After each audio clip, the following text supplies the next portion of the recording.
The National Strategic Framework for Chronic Conditions provides guidance for developing policies and strategies. The framework is relevant to us as RNs as we are part of the Australian community. RNs have an insight to how people with a chronic illness are treated, how they feel, and how a chronic condition affects their quality of life.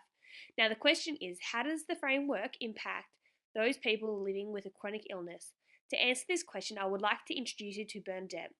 Bernadette suffers from polycystic kidney disease. Now, PKD is an inherited disorder where clusters of cysts form in the kidneys. Bernadette currently goes to hospital every 2 days for renal dialysis. PKD has affected her entire family. Back to the national framework. The national framework encompasses 3 objectives. I have chosen Objective 2. Objective 2 refers to appropriate and effective care to support those with a chronic condition. It has 5 priority areas.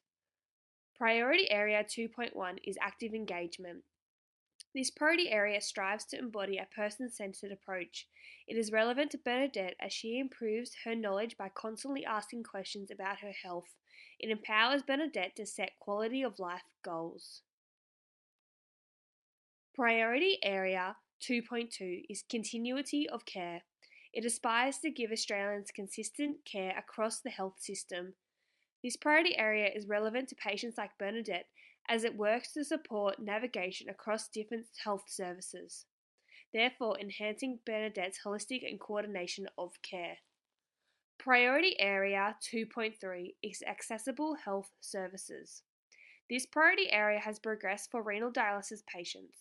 As we speak, more renal dialysis wards are opening across New South Wales hospitals. The government is making renal dialysis more accessible for patients like Bernadette. Priority Area 2.4 is information sharing. It aspires to effectively share consistent, relevant, and secure health information. This is relevant to Bernadette as it ensures that all health services have received the same information. Finally, we have Priority Area 2.5. This aims to build a supportive system for patients with a chronic condition. This priority area is relevant to Bernadette as it aims to better support patients. Upon recommendation, Bernadette requires a referral to a social worker.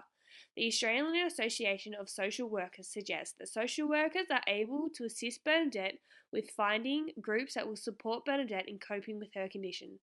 A registered nurse should also refer Bernadette to an occupational therapist. Renal OTs aim to ensure patients like Bernadette have a safe home environment as well as develop strategies to maintain good physical and mental health. In conclusion, the National Strategic Framework for Chronic Conditions provides guidance for health services as well as for the individual patient. The framework empowers patients like Bernadette to strive for the best appropriate care available and gives them hope for the future.